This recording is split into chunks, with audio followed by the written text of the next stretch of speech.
Hi, I'm Prince. So what seems to be the problem? How rude of me. I haven't given you enough time to freak out yet. You may do so now. Oh my God! Oh my God! On June 7th, 1958, the world of music changed for the better, and things will never be the same. So it's fitting that June is known as Black Music Month, since June gave us Prince Rogers Nelson.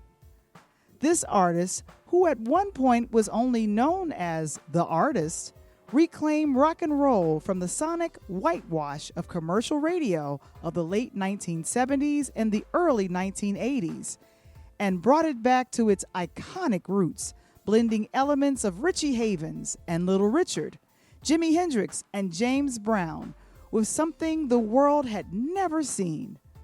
On today's episode of Interludes, we will highlight contemporary Black music with our special guest, the man whose music plays as the intro and close to every episode of this podcast, artist and music producer extraordinaire, Mr. Kendall Nesbit.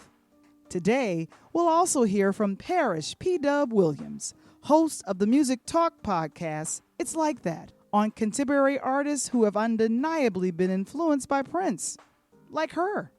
Prince, his musicianship and his uniqueness, and his love for music, it was just so contagious, and his mystique, I really model after that, and he's everything to me. He's probably one of my number one influences in my guitar playing. One time somebody asked Eric Clapton, oh, what does it feel like to be the best guitar player? And Eric Clapton said, I don't know, ask Prince. So he was respected by so many, and he touched so many lives. Like, he made music for everybody. And so I really try to channel that. In celebration of Black Music Month, the music of Kendall Nesbit, and some sound opinions from P-Dub Williams, let's do it, y'all. I'm Valarie Johnson, and this is Interludes.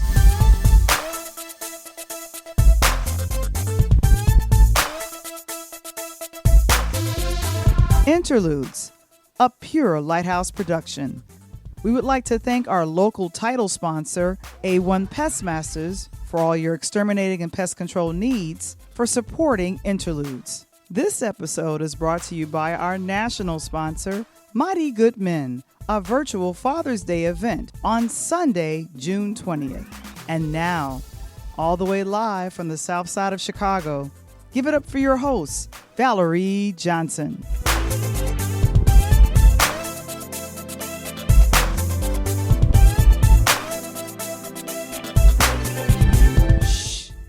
Let you in on a secret.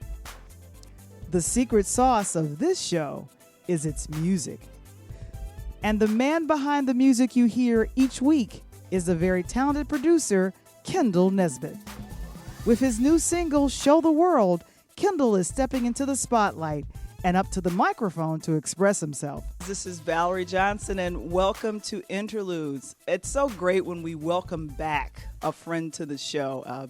Just wonderful individual. He does our theme that you hear every single week, and it's very important for us as a producing team to welcome back friends to the show and people that made our podcast Interludes what it is. I am so honored.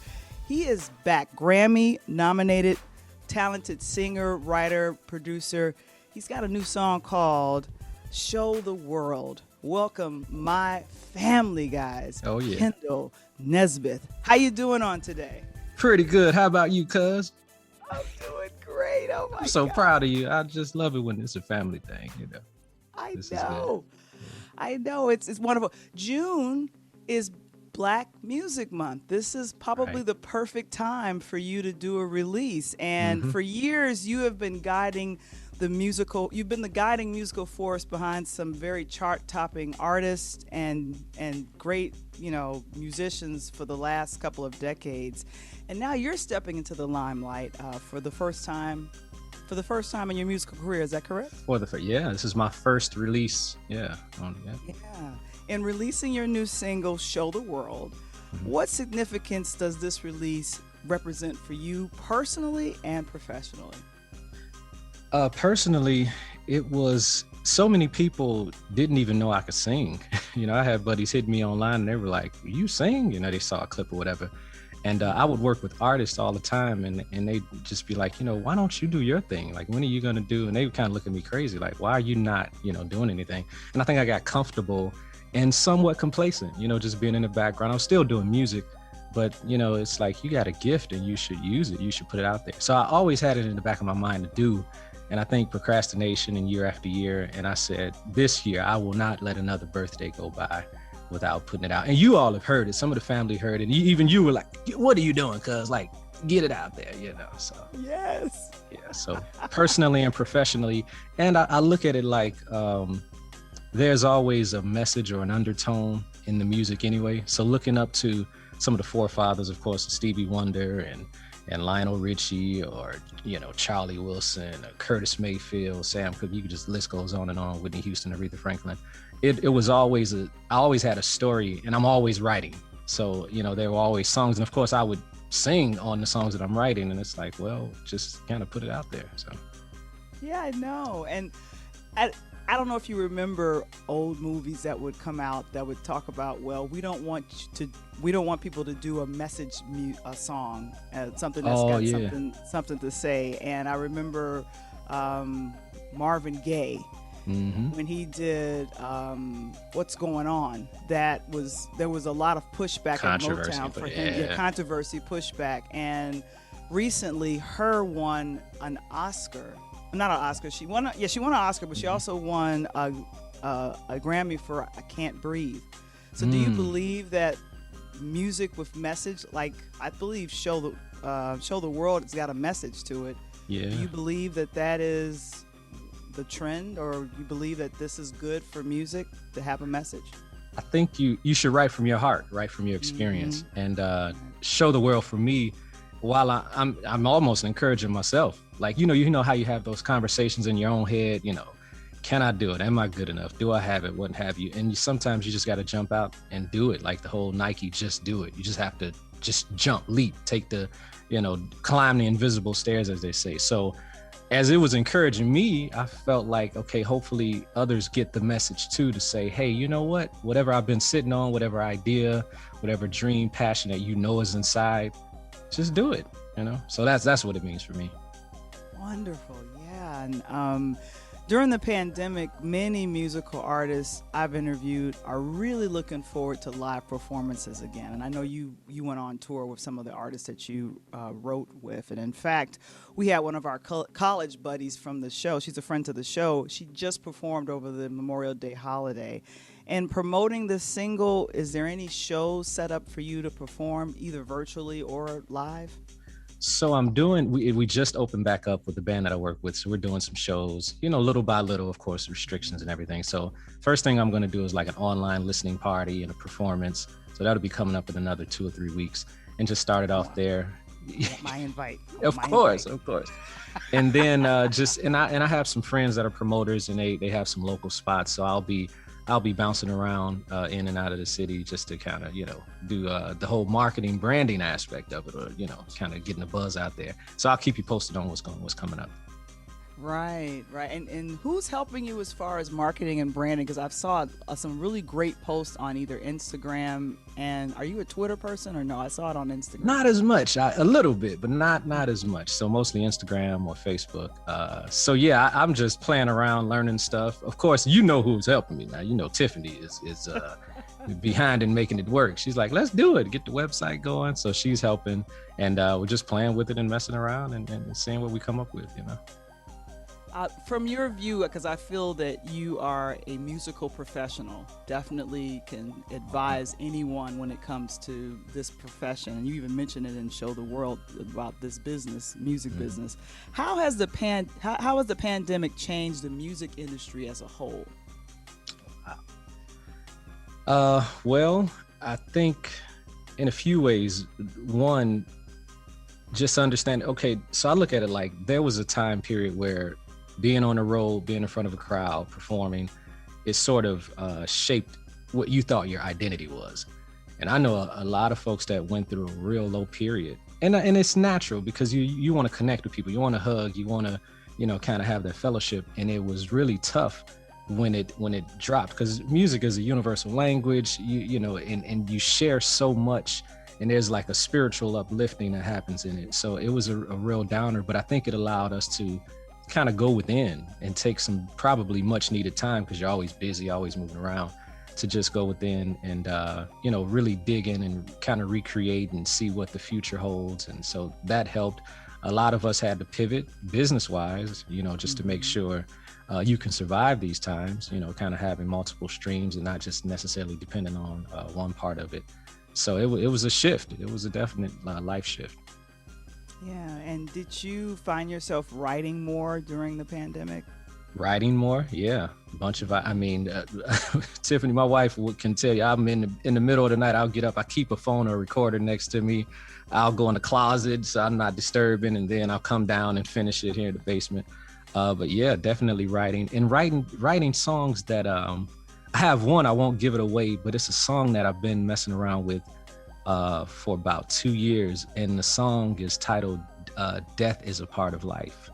And it's such a, and it was a series of, you know, and we've had losses in family, and I was doing so many funerals, and so, and it got to a point where, like, what can I sing? What can I say to encourage the hearts? And just that whole aspect of, you know, understanding there's a mourning aspect to it, but then also understanding that it's a part of life, it's a part of God's plan, and how do we sort of take the balance of it? And that's, it's going to be a deep song. Like, when it comes out, it's hard for me to even compose it because it has such a depth to it. But I think when it comes together, it'll encourage some people and kind of give perspective on life and death. So yeah, just kind of going in deep with those types of titles. And I'm writing some other songs based on sort of what's going on, what the climate is today, and just being able to sit still and, again, just take that time and meditate and think and go within has been good. Social injustice has been a topic that has definitely popped up in music. Like I mentioned earlier, Her won a Grammy for I Can't Breathe. How do you feel music can contribute to helping in social injustice and making that prominent in people's minds to do something to change? Music has always been the score to any movement in terms of civil rights, you know, race issues, has always, even if you go back to, you know, Mahalia Jackson and Dr. King and even Reverend Jackson. And I don't know if many know this, but Quincy Jones, they actually produced a project that Push put out, and it had all sorts of celebrities. I think Stevie Wonder was a part of it, and James Brown and various people just helped aid the movement with music, because music can just penetrate in a different way. I mean, you can sing in one language and somebody may not even understand it. I know we've been overseas. It just brings everyone together. It kind of pierces the heart in a different way. I know James Brown had a show one time, and they were kind of, you know, they got irate, they were going crazy. He's like, hey, wait a minute, you know, we're all brothers. And he was able to kind of, as they say, soothe the savage beast with music, because it's something about it that really penetrates the heart in a very different way than anything else that I've experienced. So music has always led and aided in the movement. So. Yeah, and that's kind of important. What's been the most challenging task in producing music for yourself as a producer? Because keep in mind, you've worked for other folks, and definitely you've been the musician on tap to say, okay, we need this. But how is it working for yourself and producing music for yourself? What makes those decisions of, okay, this will be the single, okay, we're gonna wait to release this one? You know, how are you making those decisions? That's it's kind of a flow. But I would tell you one thing is you overthink. You see, it's different now, because I mean, now I have my company, so I'm releasing music on my own label. So you have to think in terms of, you know, all of the administrative stuff, registering your stuff. Like a lot of the things that the label did, I had nothing to do with. I produced the songs, make sure my contract was right.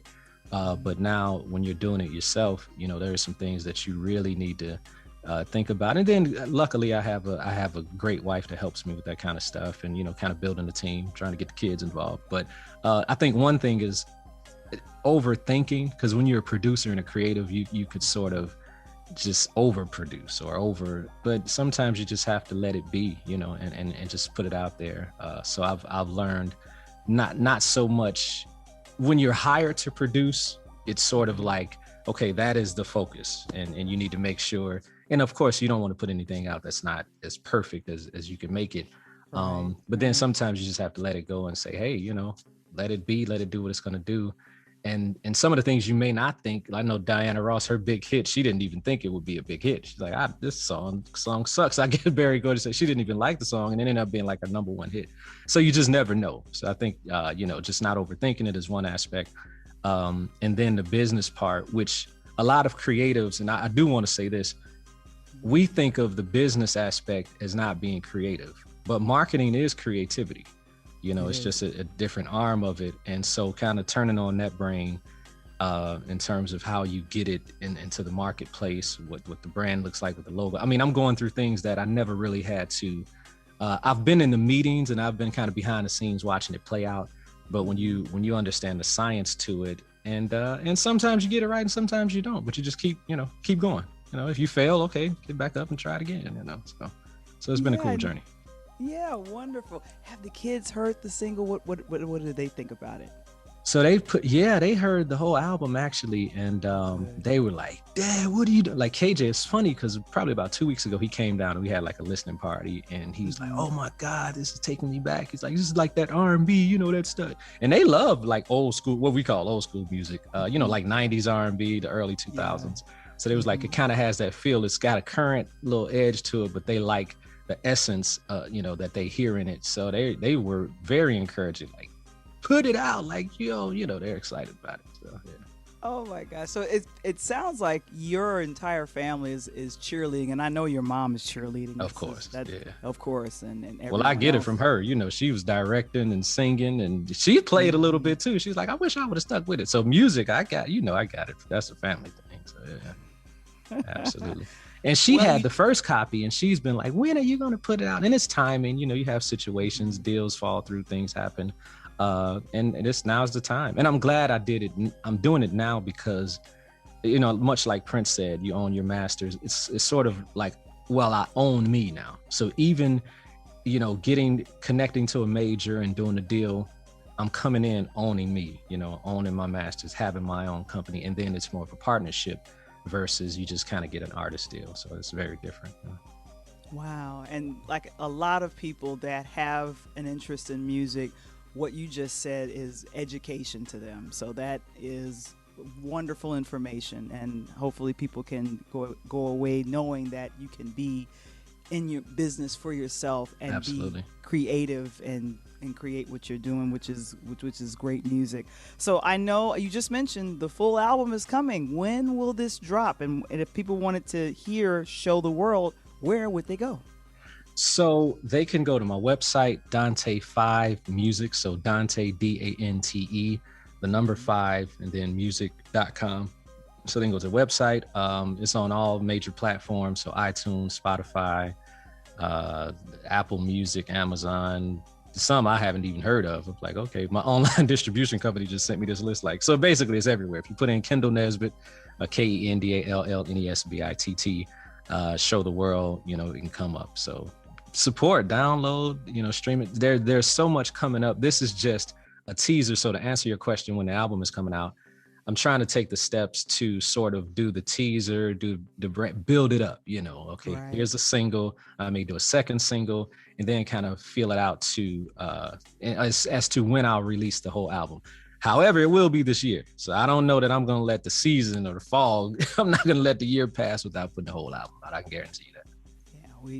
Yeah, we all need a Kendall Nesbit full album. Yes, we do. We need the full album, not no tease. I'm okay with being teased, but yeah, I'm great with that. No, I write albums like I have, and it's crazy because I've got probably about 3 or 4 in the can already, just because I write all the time. So you know, I'm like the, you know, the old school where you can just push play and the whole record can play, and it's full of hits. It's something that's relevant, something you can connect to. So that's what the album will be. I'm excited, and I think everybody will. I feel it. I get goosebumps. So I hope that everybody. I can only imagine everybody else would feel what I feel. If I'm feeling it, hopefully everybody else feels it. you know. And for those that don't, I understand that too. It's something, you know.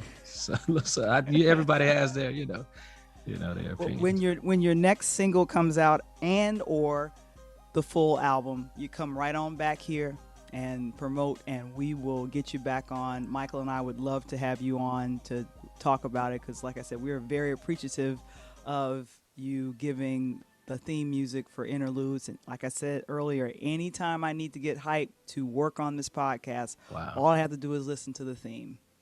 And thank you, cuz I said, let me get on the show, help promote. And you said, absolutely. It was a quick turnaround. I'm like, okay, now I'm trying to do all these other things. I got to get my cousin to that. So yeah, I appreciate that. Thanks for having me. Ladies and gentlemen, Kendall Nesbit, new single, Show the World. Go and support. Thank you so much for coming. Thank you for having me. Thank you. Love you, girl.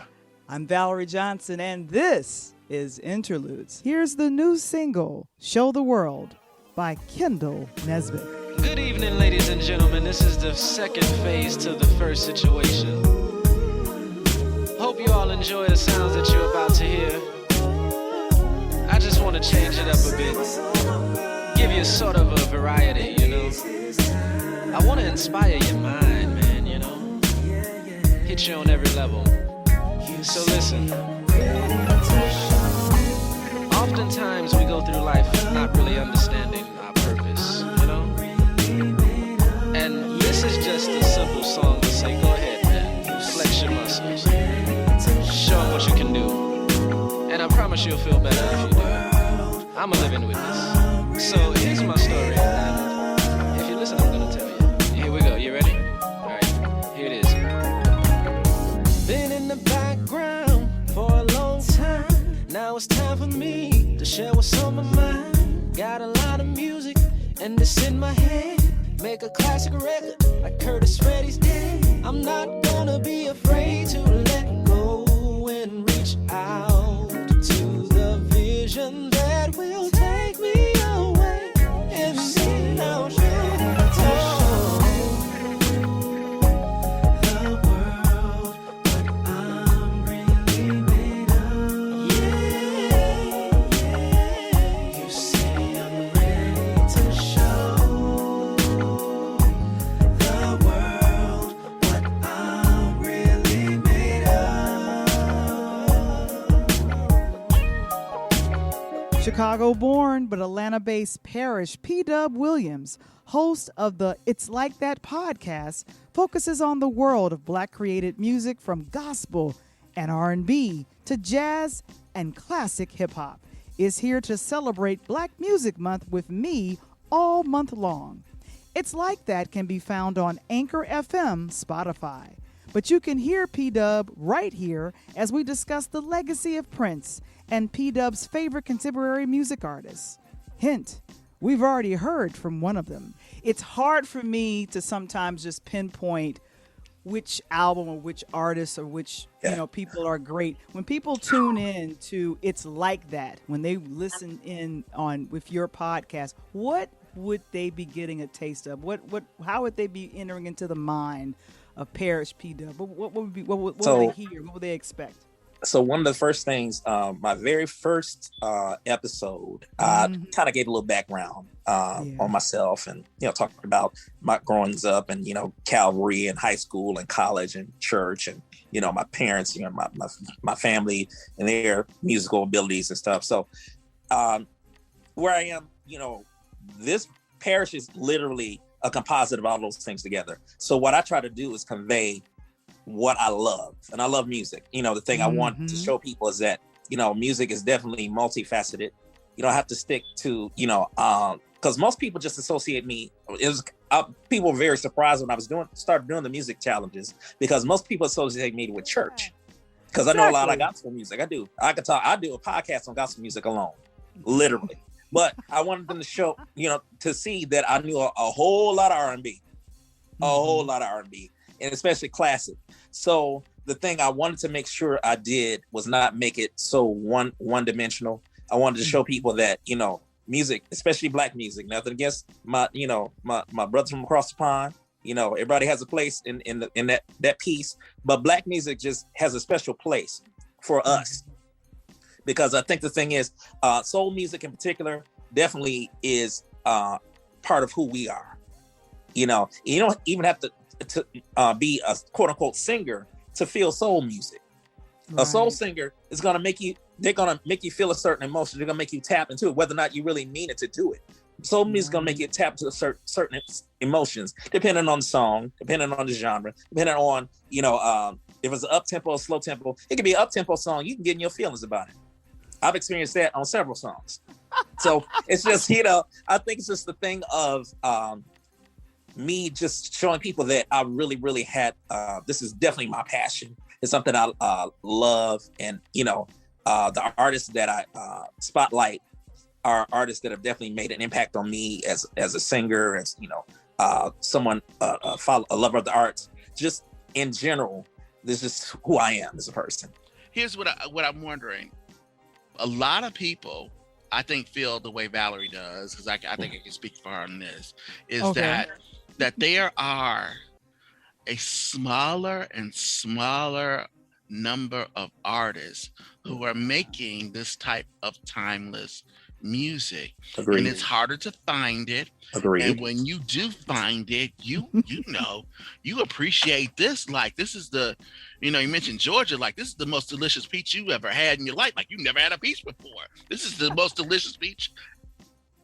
As someone who's listening to music the way that you are, who should we add as listeners to that list that would go along, you know, people of today? Are there any artists today that would be on a list? I was waiting for you to ask. Shaka Khan or Anita Baker? Who should we add to that list? My main two hitters right now are Jasmine Sullivan and her. Yeah, me too. They're my main two hitters. Yeah. They're my main two hitters, especially Jasmine. Yes. Especially Jasmine. The thing about her, the EP right now, I had to finally put it down. Hotels, I had to put it down because I was listening to it like every week, like 3 or 4 times a week. And it's a, you know, it's just an EP. So you only getting a certain amount of time with it, but it's like, oh my God, like I had to put on repeat, like literally I would listen to it at work and listen to it 3 times in a row. So I had, okay, P, let's switch to someone else. We're getting a little we want to burn out with Jassy. We want to get burnout. So let's put her aside for a minute. We're good. But the thing is, so I remember when Jasmine first came out, the joint in 2008, her first joint. And Lions so I remember and Tigers and Bears, that one. Yeah, and Bust Your Windows and Bust Your Windows. Yeah, that was, now this is the thing. Bust Your Windows, Lions, Tigers, and Bears, and I'm in Love with Another Man. Those 3 songs, especially I'm in Love with Another Man. That song was so crazy hitting for her to be so young. She was so seasoned vocally to me, and it's so soulful. You know, just a soul singer. I say, who is this little girl? You know, and that's kind of funny. Side note, she has the same birthday as my mom. So I'm kind of like, okay, she kind of that chick. So I see she got a little bite to her. I understood that. So definitely understood it. I know what I'm talking about. You know, yeah, so, and your mom was a singer too, right? Yeah, my mom was a singer also. And my dad's a singer as well. Yeah. So the thing was, when I first peeped her, I said, okay, this girl's going to do some stuff. And so, you know, her second project was just as good. But I'm gonna tell you, where really, really fell in love, deeply in love with her, was reality show. Fell in love with her. That was like, to me, Hotels is very close to reality show, but reality show just has so much. And I think the thing about it, what I love about her is that her music is true to life. So, you know, she wrote reality show. She had taken a hiatus from music. She was kind of in a depressive state.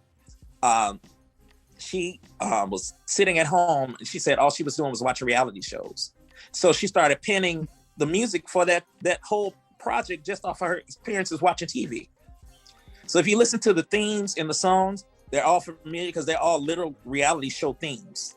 Every last song on there. So it's kind of like, dog, man. So again, that's a brilliant mind. And then the vocals, we don't talk about the vocals, man. That girl, the thing about her, she came to Atlanta, it was like in 2017. I didn't get a chance to see her. What was kind of funny, that was when Facebook Live first started. And so all my friends, people were posting, oh, I'm going to see Jasmine. And I said, okay, but look, I need you as a friend to go ahead and go Facebook Live for about 5 minutes. You want to do the whole concert. If each one of you do like a 5-minute snippet, I'll get the whole concert. Oh my God. So that's how I mean, you have enough friends to do that too. Listen, they were tagging me. They were tagging me and say, hey P, or they text you, hey P, I'm tagging you. I got this next song up. Just check it out. I mean, I was sitting there like screaming like a little girl because I'm like, I get to see her for real. I mean, but she just blew my mind, man. So she is Where's one. she from? Yeah, she's from she's from Philly. She's from Philly. She's from Philly. And side note, her mother was one of the studio session singers for the Philadelphia Sound for Gamble and Huff. Her mother was a session singer for Gamble and Huff. I was going there. I was going there with it. Okay. Her mother was a session singer. And her father, I think her father was a minister of music at their church. So she got it honestly. Very much so. Yeah. Very much so. Okay. Yeah. So what is now with the other artist, her? What do you love or like about her? So that little girl, and I'm gonna call her little girl. She's gonna be my daughter, literally. That little girl is definitely a prodigy. By all means, she is a prodigy. If you listen to her lyrics, she's way ahead of her time, man. A lot of her, and so what I loved about her mixtapes. I went back and peeped a couple of those. I said, "Oh, you right? Like this at 15 and 16, and playing the guitar. She plays a few instruments." And then the vocals are crazy.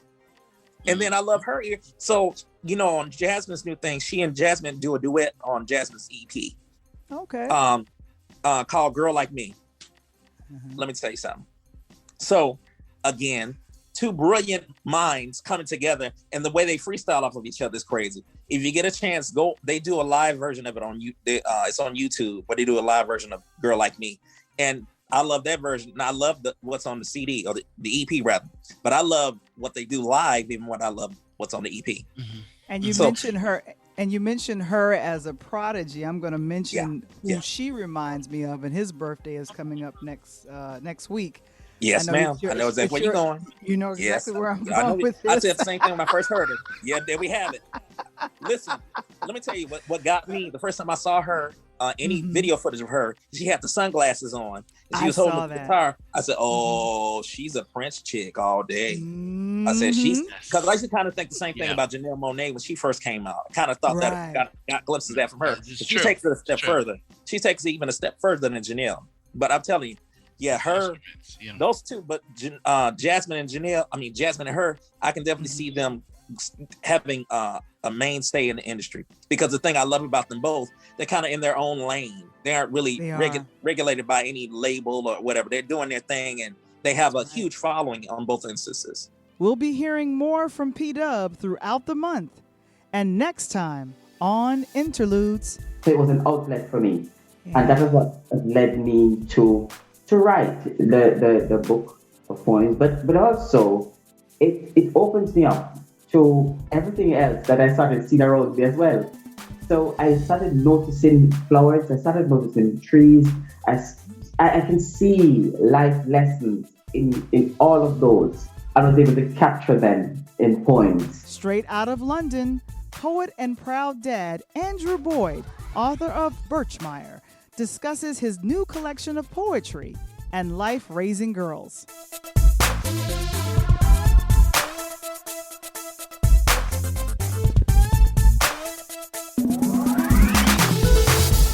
Interludes, original concept by Valarie Johnson, written by Michael Womble, produced by Valarie Johnson and Michael Womble.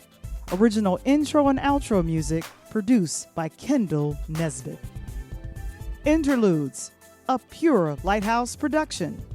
Brought to you by our national sponsor, Mighty Good Men, a virtual Father's Day event on Sunday, June 20th, featuring Pudge Fernandez, our own executive producer, Michael Womble, and hosted by Valarie Johnson. For tickets to the virtual show and the virtual after party, please visit the website pure-lighthouse-media.ticketleap.com. We would like to thank our local title sponsor, A1 Pestmasters. For all your exterminating and pest control needs, call A1 Pestmasters at area code 773-365-9962 or visit their website at a1pestmasters.com. To subscribe to our YouTube channel or join our Interludes Facebook group, visit the website linktr.ee/Pure Light Media.